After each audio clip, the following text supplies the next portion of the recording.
오늘 말씀입니다. 오늘 말씀은 사도행전 4장 23절에서 31절입니다. 사도들이 노임에 그 동료에게 가서 제사장들과 장로들의 말을 다 고하니 저희가 듣고 일심으로 하나님께 소리를 높여 가로되 대주제여 천지와 바다와 그 가운데 만유를 지은 이시오 또 주의 종 우리 조상 다윗의 입을 위탁하사 성령으로 말씀하시기를 어찌하여 열방이 분노하며 족속들이 허사를 경영하는고 세상의 군왕들이 나서며 관원들이 함께 모여 주와 그 그리스도를 대적하도다 하신 이로소이다. 과연 헤롯과 본디오 빌라도는 이방인과 이스라엘 백성과 합동하여 하나님의 기름 부으신 거룩한 종 예수를 거스려 하나님의 권능과 뜻대로 이루려고 예정하신 그것을 행하려고 이 성에 모였나이다.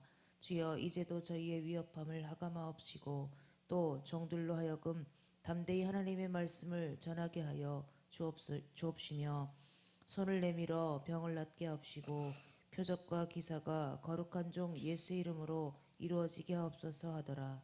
빌기를 다음에 모인 것이 진동하더니 무리가 다 성령이 충만하여 담대히 하나님의 말씀을 전하니라. 아멘. 성령 받은 사람과 그렇지 않은 사람의 차이가 여러 가지가 있겠지만 가장 대표적인 것이 있다면 성령 받은 사람은 기도가 달라져요. 우리가 예전에도 기도를 했어요. 하긴 했지만 그거는 내가 기도하는 거였어요. 근데 내가 기도하면 힘이 들어요. 우리가 1시간 기도 드리려면 힘들잖아요. 그죠? 근데 성령 받고 나면 1시간 기도가 힘들어요? 안 힘들잖아요.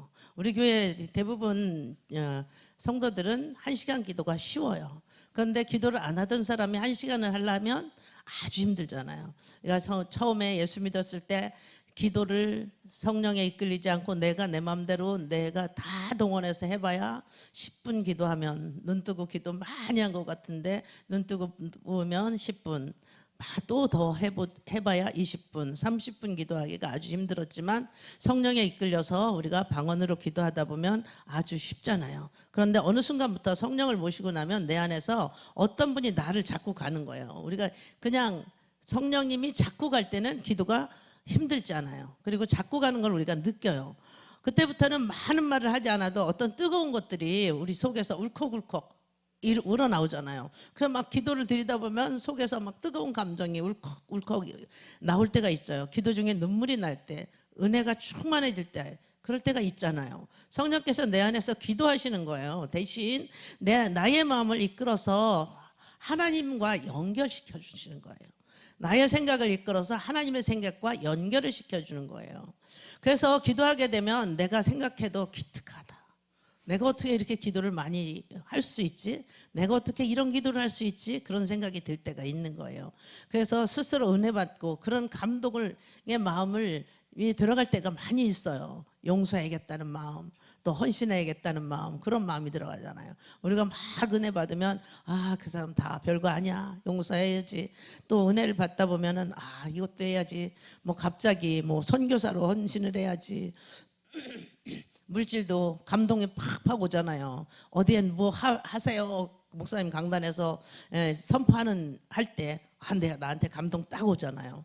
그런 것들이 다 이렇게 은혜 받는 거예요. 은혜를 너무 많이 받을 때가 있어요. 저도 은혜를 많이 받을 때가 있는데 열심히 받을 때 해야 되는 거예요. 아무 때나 주는 게 아니에요. 그것도 하다가 끝나. 계속 은혜 받아. 하나님 음성 안 들었으면 좋겠어. 이럴 때도 있잖아요. 너무 하려는 게 감동을 많이 받으니까. 교회에서 헌신하거나 헌신했던 그런 마음이 생길 때 그때부터는 우리는 방언이 터지면서 하늘의 언어로 기도하게 되는 거예요. 방언이 아니더라도 내 의지가 아닌 하나님이 원하시는 것들이 기도 중에 말하고 있는 걸 우리가 알 수 있어요. 여기서도 저희가 같이 기도를 드리다 보면 그냥 막 하나님 앞에 선포 기도를 하는 그런 것들을 볼 수 있잖아요. 그렇게 자기밖에 모르는 이기적인 사람도 열방을 품는 기도를 한다니까요. 그렇게 겁 많고 소심한 사람들은 담대한 기도를 하게 되는 거예요. 인간적인 생각과 경험으로는 꿈을 꿀 수가 없어요. 그런 언어들이 기도 중에 흘러나온다니까요. 그러고 보니까 그런 시간들이 지나면 그 기도는 그대로 응답을 받는 걸 볼 수 있어요. 그래서 저도 이제 권사님이랑 이게 집사님들이랑 계속 기도를 하루도 안 빠지고 하잖아요. 저녁에도 매일 하잖아요. 그러면 정말 나중에 보면은 안 이루어진 게 하나도 없다. 그때는 이루어질 것 같지 않았던, 막연하고 정말 답답했던, 그래서 저희가 뭐라고 말씀드리냐면 지나간다. 다 지나가. 아무리 힘들어도 그 시간이 다 지나가더라고요. 성령행전이라고 가리켜서 사도행전은 성령행전이라고 또 하고 또 기도행전이라고도 말을 해요. 곳곳에 기도 이야기가 아주 많이 나오잖아요. 오늘 본문에는 그 기도 스토리 중에서 아주 대표적인 기도, 그 기도 스토리 중에 하나예요. 운동하기 전에 우리가 워밍업을 해야 하듯이 기도도 워밍업이 있어야 돼요. 여러분들은 어떻게 기도드리세요? 오늘 내가 저녁에, 오늘 아침에 올 때 저녁에 자기 전에 내일은 무슨 기도를 해야겠다. 또 저녁 기도를 나오시는 분들은 저녁에 오늘은 하루 종일 생각을 해두는 거야. 오늘은 이런 기도를 좀 해야겠다. 이렇게 좀 생각을 해서 이렇게 나오셔서 그 기도를 드리는 것이 아주 좋은 거예요. 그냥 무대뽀로 나와가지고 그냥 그 자리에 앉아서 막 하는 것보다 그냥 이렇게 생각을 해두는 거예요. 그래서 이거 워밍업을 우리가 해야 되는데, 우리가 그런 기도가 아주 중요해요. 초대교회 성도들은 기도를 준비를 해요.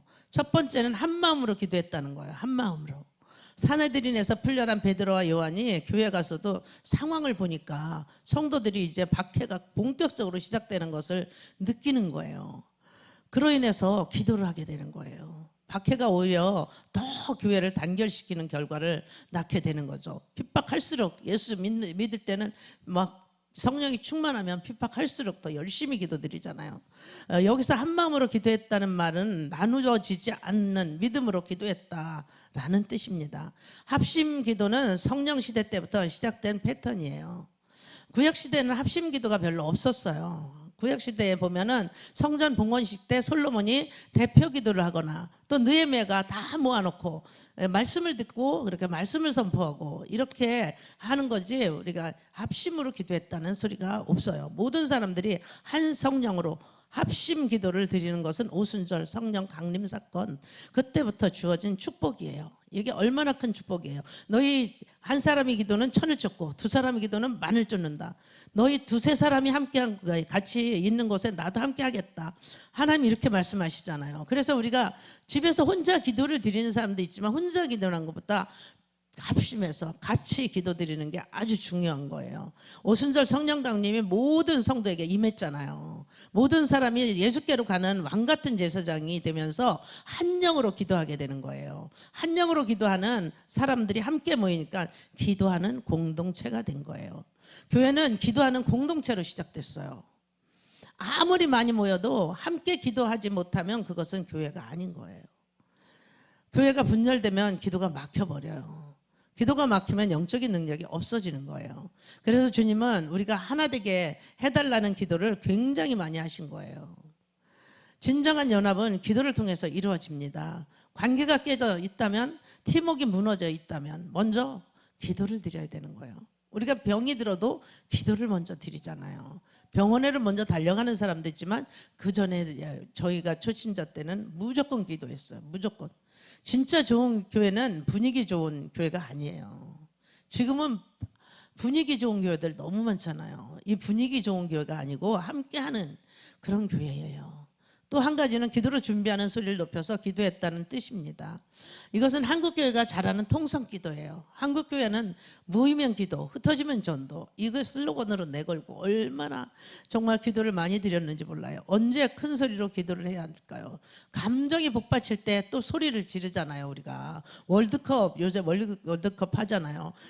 그때 그 월드컵 예선전 할 때 보니까 막 소리를 지르잖아요. 골이 들어가면.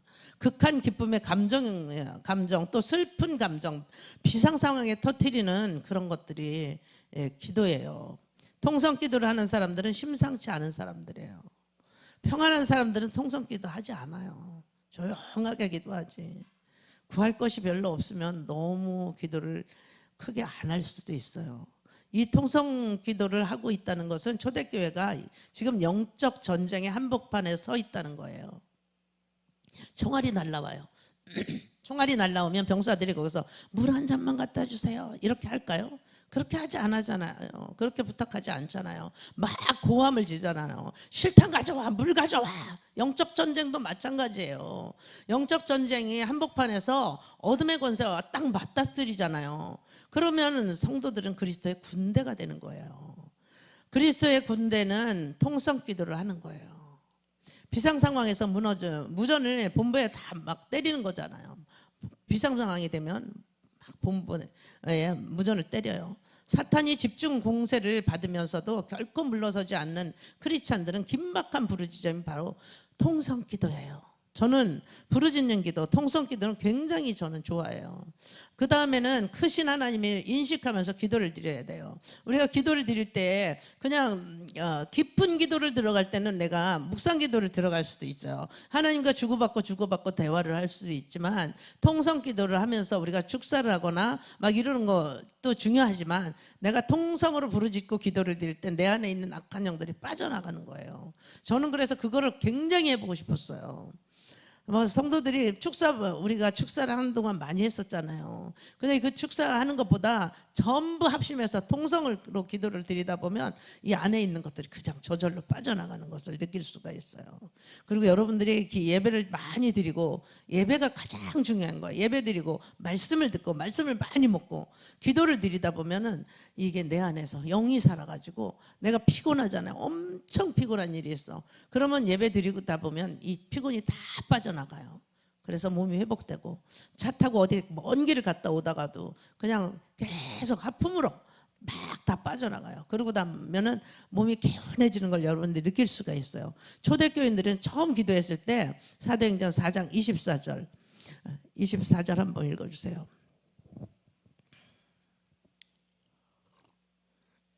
저희가 듣고 일심으로 하나님께 소리를 높여 가로되 대주제여 천지와 바다와 그 가운데 만유를 지은 이시오. 천지와 만물을 선포하면서 기도를 드려요.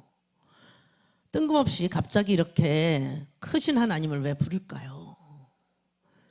이 기도는 성령이 주도하는 기도라고 했어요. 우리는 보통 기도할 때 내 문제가 가장 커 보이잖아요. 우리 상황이 제일 커 보이잖아요. 내 문제가 제일 심각해 보이잖아요. 성령이 기도하는 사람들은 하나님께서 그의 눈을 살짝 들어서 크신 하나님을 선포하게 하는 거예요. 여기서 그 느헤미야도 그랬고 이사야도 그랬고, 사도 요한의 기도는 초대교회를 보면은 지금 당장 당면의 문제 때문에 급해서 하나님께 부르짖는데, 정작 성령의 인도로 터져 나온 그들의 기도는 창조주 하나님을 먼저 선포해요. 창조주 하나님. 이게 관계가 없는 것 같은데 관계가 있는 거예요. 만약에 하늘과 땅을 창조하시고 움직이는 하나님이 우리 하나님이시라면, 역사를 주관하는 대주제이신 분, 우리 하나님이시라면 그분은 풀지 못할 것이 없다라는 거예요. 여러분들이 그런 문제가 있으면 그 문제를 놓고 기도를 드려야 되는데, 그 문제보다 크신 하나님을 먼저 인정해 드리는 거예요. 그분이 풀지 못하는 것이 없다. 우리가 정말 때로는 여러분들이 문제가 한 발짝 뒤로 물러가서 크신 하나님을 인식하고 선포할 필요가 있다는 것이죠. 그래서 말씀을 붙잡고 기도하라는 것이 이런 것입니다. 성령께서 하나님을 크게 보게 해주시기를 바랍니다. 그럴 때 능력 있는 기도가 터져 나오는 거예요. 능력의 기도는 어디서 나올까요? 능력 있는 기도는 말씀을 타고 하나님께서 주시는 이 기도는요, 반드시 말씀이라는 베이스를 중심으로 되어 있어요. 그 베이스가 깔려 있어야 돼요. 말씀과 기도는 항상 같이 가거든요. 말씀을 통해서, 기도를 통해서 우리 하나님에게 마음과 생각을 알려드리는 거예요. 하나님께서는 말씀을 통해서, 기도를 통해서 우리 하나님에게 우리의 마음과 생각을 알려드리고, 하나님께서는 말씀을 통해서 응답을 하시는 거예요. 우리가 말씀으로 응답받을 때가 있잖아요. 그건 확실한 거예요. 왜 우리 교회가 이렇게 말씀을 읽으라고 강조를 많이 드릴까요? 제가 어저께도 노예 모임에 갔는데 그 노회장님도 말씀을 강조하시던 거예요. 그러면 뭐라고 말씀하시냐면은, 말씀을 하루에 한 장씩 읽으면, 하루에 3장씩 읽으면 1년에 1독을 한대요. 하루에 10장씩 읽으면 1년에 3독을 한다는 거예요. 그만큼 말씀을 안 읽는다는 거죠. 매일 말씀 30장씩 읽으라고 우리는 강조를 많이 하잖아요. 목사들은 50장씩 읽으라고. 저 같은 경우는 권으로 띄잖아요. 창세기면 창세기 한 장 이렇게 작은 것들은 여러 장으로 띄고. 그래서 하나씩만 읽는 게 아니잖아요. 하루에 몇 장씩 읽을 수 있고 또 못 읽는 날도 그렇게 못 읽는 날도 있지만 그렇게는 무조건 여러분들이 하셔야 되는 거예요. 30장 읽는데 여러분 얼마 안 걸리잖아요. 이제는 여러분들이 다 숙달이 돼서 많이 안 걸려요. 말씀이 안에 축적되어 있지 않으면 하나님이 그 사람에게 응답하시기가 힘들어요. 하나님께서는 말씀을 통해서 우리에게 말씀하시거든요. 그렇기 때문에 파워 있는 기도는 이 말씀이 축적한 채로 성령이 가이드하는 대로 자신을 맡기는 거예요. 그럴 때 말씀이 수면 위로 딱 떠오르게 하세요. 나한테 딱 맞는 말씀.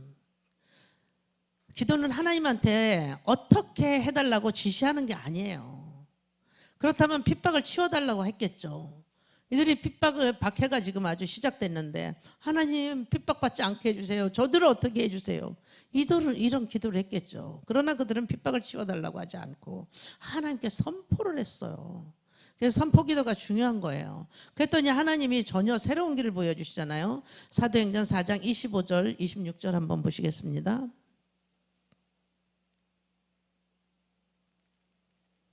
읽어주세요. 주의 종 우리 조상 다윗의 입을 이탁하사 성령으로 말씀하시기를 어찌하여 열방이 분노하며 족속들이 허사를 경영하였는고 세상의 군왕들이 나서며 관원들이 함께 모여 주와 그 그리스도를 대적하도다 하신 이로소이다.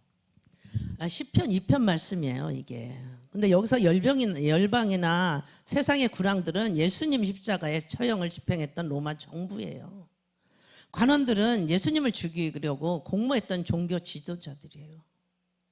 족속들은 그들에게 선동돼서 예수님을 못 박으라고 외친 군중들이에요. 이 모두가 한 덩어리가 되어서 예수님을 대적하려고 나섰는데 중요한 것은 하나님이 이 사실에 대해서 전혀 놀라지 않았다는 거죠. 사실 헤롯과 빌라도가 합세한다는 것은 연합한다는 건 있을 수가 없는 일이에요. 사두개인과 바리새인이 하나 된다. 이것이 있을 수 없는 연합이거든요. 그런데 모든 세력들이 합세했는데 하나님이 여기에 대해서 놀라지 않으셨다는 뜻은 27절에 과연 헤롯과 본디오 빌라도는 이 말이 무슨 뜻입니까요? 이것은 예측하는 대로 하나님이 말씀하신 대로 1000년 전에 다윗의 입을 통해서 예언하신 말씀 그대로 세상 권력자들이 이 비밀 음모를 꾸민 것 같았지만 결국 하나님 손 안에서 노는 것에 불과했다는 거죠. 그렇게 핍박이 오고 힘든 상황이지만 성령이 사람들은 다르다는 거예요. 아무리 핍박을 해도 성령의 사람들은 당황하지 않아요. 자신에게 주어진 상황을 해석하는 데 있어서 난 왜 재수가 없어서 이렇게 당할까? 이런 생각을 하지 않았어요. 이 사람들은 그렇게 생각하지 않았어요. 그들은 핍박받는 시절에 태어난 것을 불평하지 않았어요. 여러분 인생에서 어떤 고통이 일어날 때 하나님 때문에 어떤 고난을 받을 때 자기 연문에 빠지지 않기를 바랍니다. 하나님 때문에 고통을 당한다. 내가 핍박을 받는다. 우리 가정에도 그런 문제들이 많아요. 예수 믿지 않는 사람 형제들에게도 부딪혀야 돼요. 제사를 없앤다는 거 부딪혀야 돼요. 그것도 욕먹을 각오를 해야 돼요. 내가 제사 지내는데 안 온다고 욕 먹어야 돼요. 몇 번 먹으면 걔는 예수 믿으니까 안 와도 돼. 안 오는 애야. 계속 우리가 그 사람들하고 타협하다 보면 끝이 안 나요. 내가 왜 이렇게 고생을 해야 돼? 아니에요. 지금은 고난이 오지만 하나님의 말씀이 여러분 삶 속에서 이루어지고 있는 것을 믿으셔야 돼요. 1000년 전에 다윗의 예언이 그들에게 이루어지고 있다는 것을 그들은 성령의 감동으로 깨달은 거예요. 하나님의 사람은 우연이 없어요. 지금 내가 왜 이런 일을 겪고 있는가? 다 우연이 아니라는 거예요. 그게 나중에는 다 약재료가 돼요. 여러분들이. 그런 우리 이 고통을 다 겪고 지나가잖아요. 그럼 그게 엄청난 나에게 능력이 되는 거예요. 그래서 내가 지금 힘들다고 여러분 좌절할 필요가 없어요. 다 지나간다니까요. 여러분이 인생에서 하나님의 예언이 이루어지고 있음을 여러분들이 믿으셔야 돼요. 이것이 비전의 약속이고 축복과 회복의 약속인데 그게 여러분 삶 속에서 이루어지고 있는 거예요. 그러면 성경 읽는 게 얼마나 재미있는지 여러분들이 아셔야 돼요. 계속 읽다 보면 아주 재밌잖아요. 말씀이 그대로 내 안에서 그 나의 삶에서 현실이 되어 버리는데요. 그러면 여러분들이 얼마나 말씀을 가까이 하게 되겠어요. 여러분 그런 경험 없으세요? 하나님의 말씀이 그대로 이루어지는 거예요. 이루어지는 것들 많이 경험하게 되는 거예요. 하나님의 사람의 인생은 우연이 없는 거예요. 말씀이 이루어지는 현재 진행형이에요. 그래서 지금 좀 고통스럽다고 할지라도 엔딩이 좋기 때문에 여러분들은 두려워하지 마세요. 초대교회 애들도 그걸 다 알고 있었어요. 지금은 핍박받지만 이걸 통해서 저 로마가 언젠가 복음화 될 거라는 것을 믿고 있었어요. 여러분들도 이런 말씀을 다 붙잡고 나가야 되는 거예요. 여러분들 그래야 하는 거예요. 4장 27절 28절 한번 읽어주세요. 과연 헤롯과 본디오 빌라도는 이방인과 이스라엘 백성과 합동하여 하나님의 기름 부으신 거룩한 종 예수를 거스려 하나님의 권능과 뜻대로 이루려고 예정하신 그것을 행하려고 이 성에 모였나이다. 이것이 무엇이에요? 여러분, 저와 여러분을 구원하는 거예요. 구원. 그 위대하신 뜻을 위해서 주님이 그 악한 음모를 허락하신 거예요. 여러분 힘이 없어서 당한 것이 아니라 힘이 있지만 사랑하니까 당하고 또 양보해주고 그러는 것들이 많이 있잖아요. 많은 사람들이 십자가에 주님이 동정해요. 우리 십자가의 주님은 우리를 경배해야 될 뿐이지 우리가 경배해야 될 뿐이지 우리가 동정해야 될 뿐이 아니에요. 저는 그 생각만 하면 너무 감사한 거예요. 그는 힘이 없어서 로마 병정에 창칼에 무기력하게 당한 게 아니잖아요. 단 한마디로 로마를 전멸시킬 수도 있었던 그런 전능자잖아요. 사랑하는 우리를 구원하기 위해서 하나님의 힘을 휘두르지 않은 위대한 사랑이 하나님이신 거예요. 그들 다 죽여버릴 수도 있었어요. 네, 요한복음 10장 17절 18절 한번 보시겠습니다.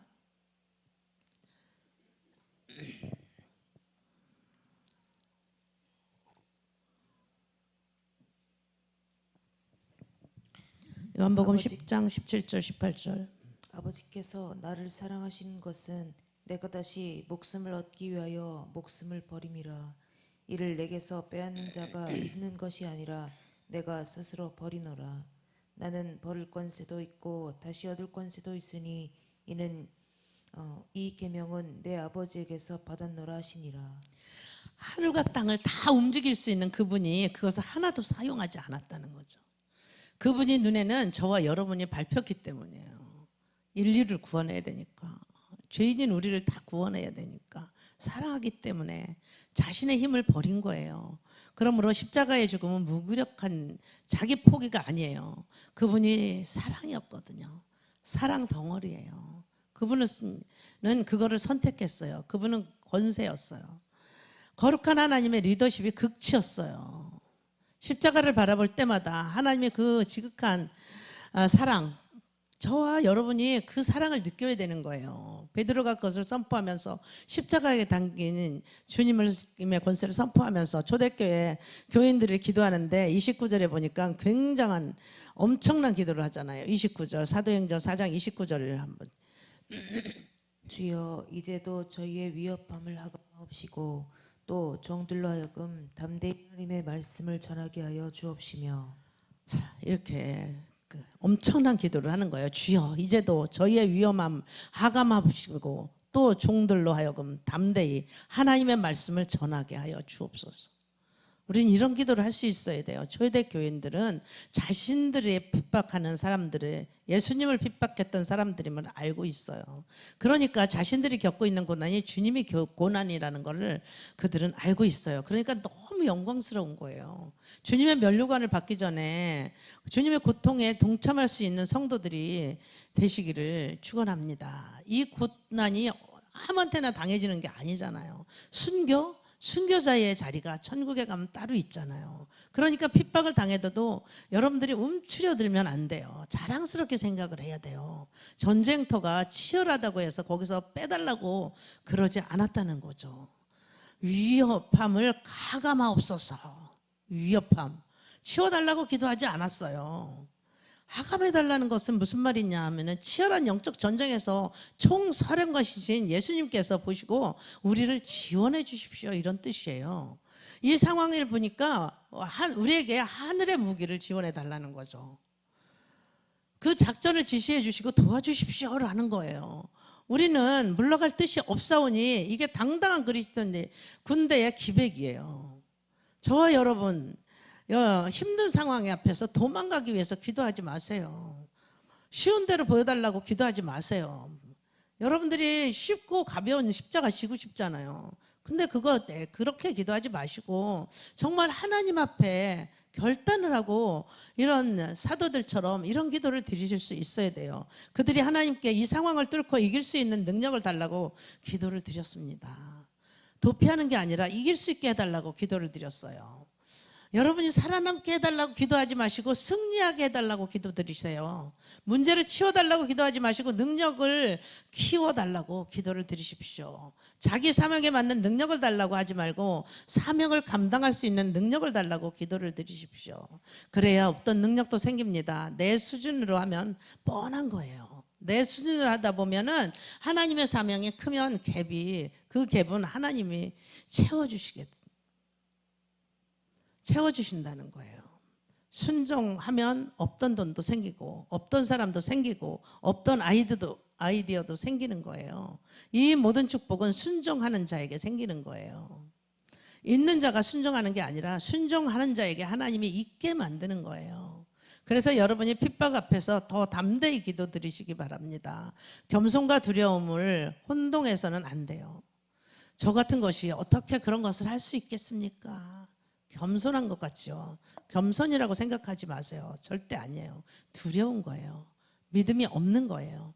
겸손은 내 힘으로 안 되지만 하나님이 하시면 충분히 되겠네요. 없던 힘도 주신다는 것이죠 라고 믿고 선포를 드리시면 돼요. 우리가 이렇게 하나님 말씀을 너희 힘으로 할 수 없지만 나에게 있는 신으로 된다고 스가랴 말씀에 스가랴는 말씀하고 있어요. 그래서 진짜 겸손한 사람은 아무리 힘든 일을 부탁해도 기도하고 난 다음에 예수설 순종하겠습니다 그러고 나가는 거예요. 여러분들이 그런 사람들이 되시기를 바랍니다.